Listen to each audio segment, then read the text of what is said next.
आज मुंबईत ठाकरे गटाकडून धारावी बचावसाठी एक आंदोलन, एक मोर्चा काढला जाणार आहे आणि त्यामध्ये काँग्रेसची सुद्धा भूमिका आहे। काँग्रेसच्या वर्षाताई गायकवाड सुद्धा सहभागी होणार असल्याची माहिती आहे। आजची नेमकी भूमिका कशी असेल ताई? नाही, मी धन्यवाद देऊ इच्छिते आदरणीय उद्धव ठाकरे साहेबांचा, कारण त्यांनी आमच्या जे आम्ही धारावीची जी आम्ही मुवमेंट सुरू केली होती त्याच्यामध्ये आता त्यांचा पण एक हातभार मोठ्या प्रमाणामध्ये आम्हाला लागणार आहे। आणि आजच्या आंदोलनाच्या मागचं कारण असं आहे की धारावी ही मुळात धारावीकरांनी बनवलेली आहे आणि धारावीकरमध्ये ज्या ठिकाणी आम्ही राहतो ती फक्त जमीन ह्यांच्यासाठी महत्त्वपूर्ण, पण तिथली जनता महत्त्वपूर्ण नाही आहे।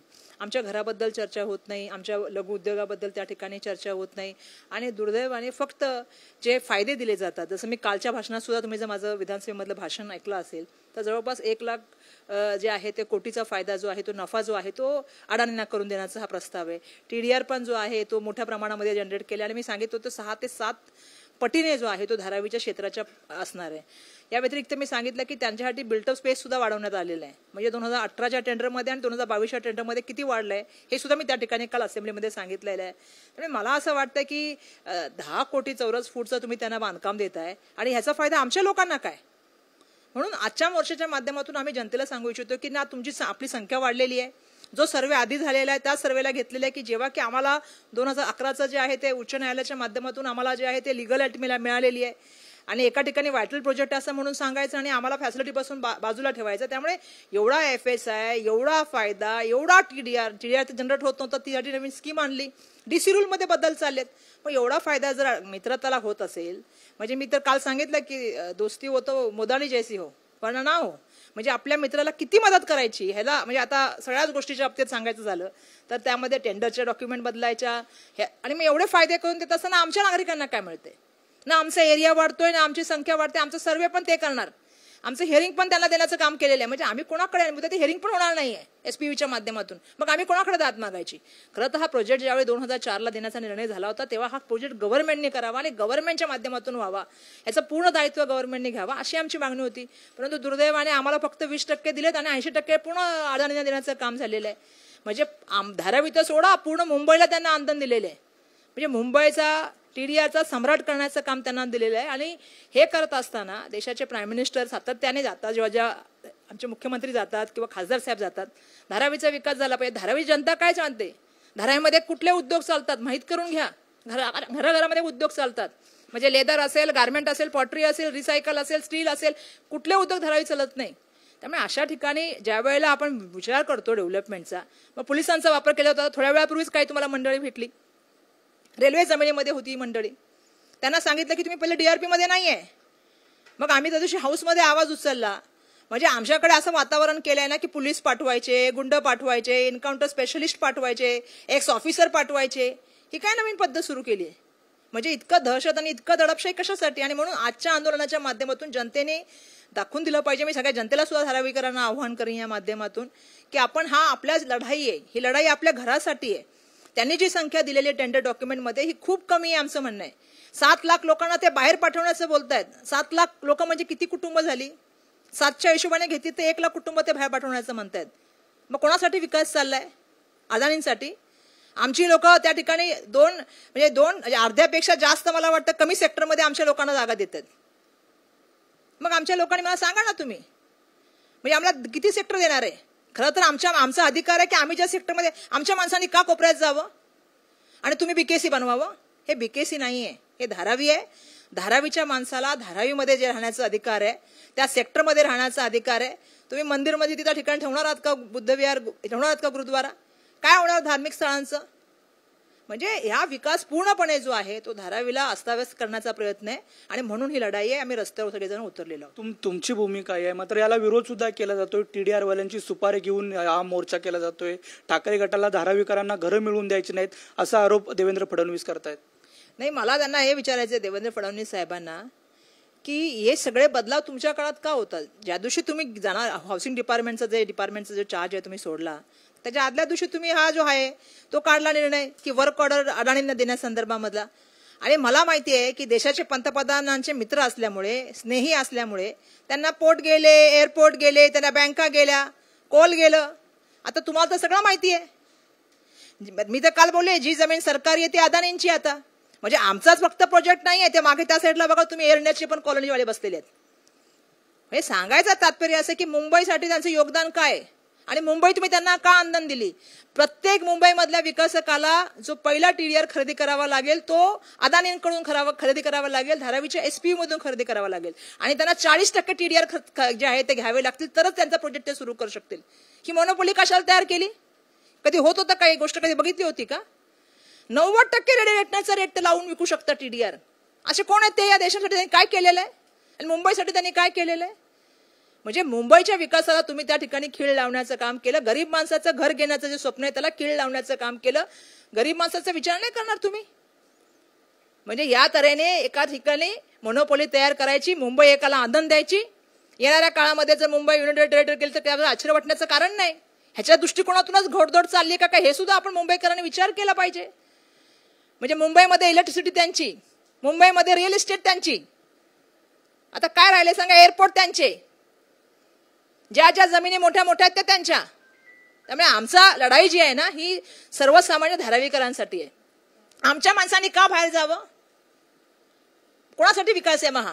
धारावी मधल्या प्रत्येक माणसाला धारावीमध्ये घर मिळालं पाहिजे आणि धारावी मधल्या प्रत्येक माणसाला त्या सेक्टरमध्ये मिळालं पाहिजे. रस्त्यावरच्या माणसांनी कोपऱ्यात जाऊन का राहावं? शाहूनगर आणि बालिकानगरमध्ये एवढे मोठे मोठे आमचे हे आहेत, गार्डन्स आहेत, त्या ठिकाणी तुम्ही काय देणार आहे त्यांना? म्हणजे आमच्या माणसांनी कॉम्प्रोमाइज करायचं. ही परंपरा नवीन आता जी सुरू केलेली आहे ना, त्यामुळे मला असं वाटतं की फडणवीस साहेबांनी पण हा विचार केला पाहिजे की धारावीची जनता काय विचार करते आणि धारावीच्या जनतेशी बोललं पाहिजे ना. हे गुंडांचा वापर, एक्स ऑफिसरांचा वापर कशासाठी चाललाय? हाच प्रश्न होता. एक्स ऑफिसर तुम्ही संसदेत सुद्धा विधान भवनात सुद्धा मांडलात. काय नेमकं प्रकरण? एन्काउंटर स्पेशालिस्ट पाठवताय असं तुम्ही म्हणताय? नाही, एक्स एन्काउंटर स्पेशालिस्ट आमच्याकडे फिरत होते ना. मग त्यांनी स्वतः एक स्टेटमेंट काढलं की त्या ठिकाणी 200 एन्काउंटर स्पेशलिस्ट. मी तर त्यांचं नाव नव्हतं घेतलं एकदा पहिल्यांदा. मग त्यांनी काय एक्सप्लेनेशन द्यावं लागलं त्यांना की असे 200 मुंबईमध्ये एन्काउंटर स्पेशलिस्ट आहेत माझ्यासारखे. त्यात त्यांनी कोणाचा उल्लेख केला माहित नाही. मग त्यांना वाटलं याचा अर्थ ते आले ना. आणि दुसरा प्रश्न असा आहे की आम्ही हाऊसमध्ये बोलले की लगेच त्या ठिकाणी बीएसटीचे लोक पोहोचतात मीटर काढण्यासाठी. एवढी तत्परता कशासाठी? अदानींसाठी. त्यामुळे अदानींना किती मदत करावी आणि मित्राला किती सपोर्ट करावा ह्याला पण काहीतरी मर्यादा ठेवल्या पाहिजेत ना. म्हणजे सर्वसामान्य नागरिकाने ताकद बसायचं, सर्वसामान्य नागरिकाच्या अन्याय होत बसायचा आणि एकाला नफा करत बसायचा. मला वाटतं ही परंपरा बरी नाहीये.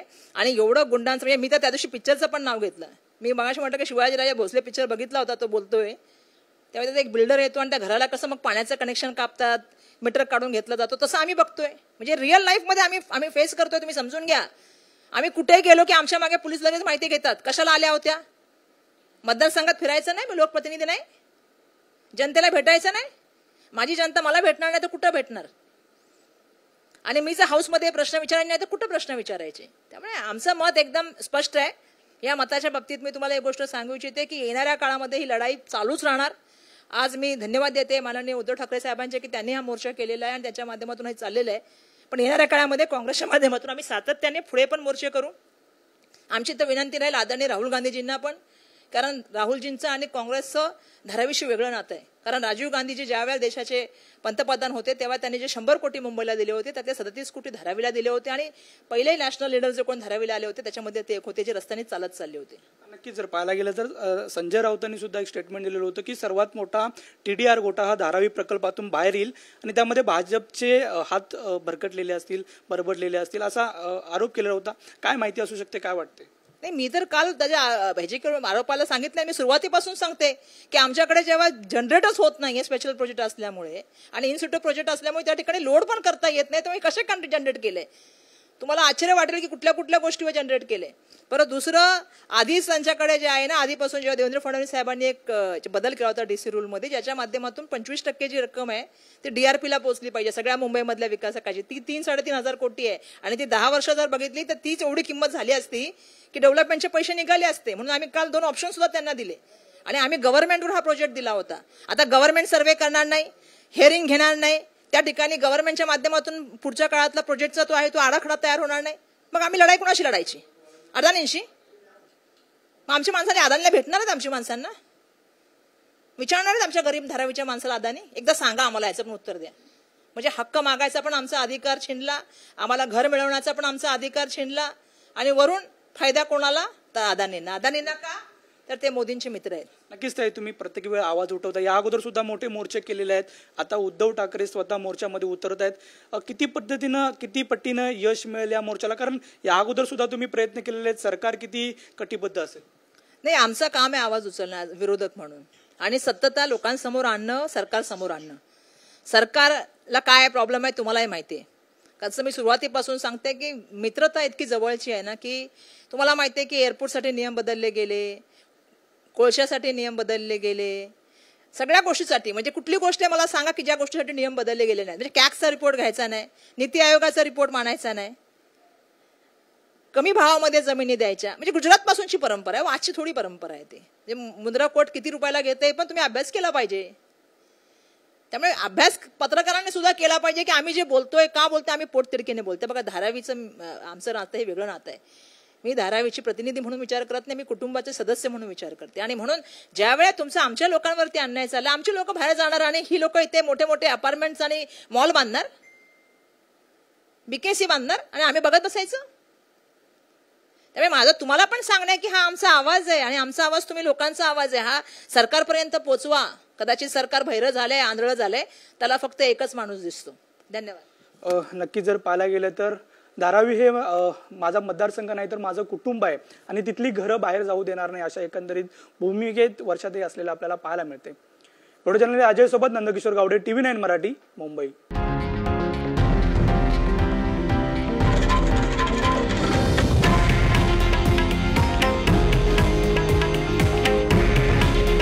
हे आहे देशातील नंबर 1 न्यूज नेटवर्क, आणि आपण पाहत आहात TV9 मराठी.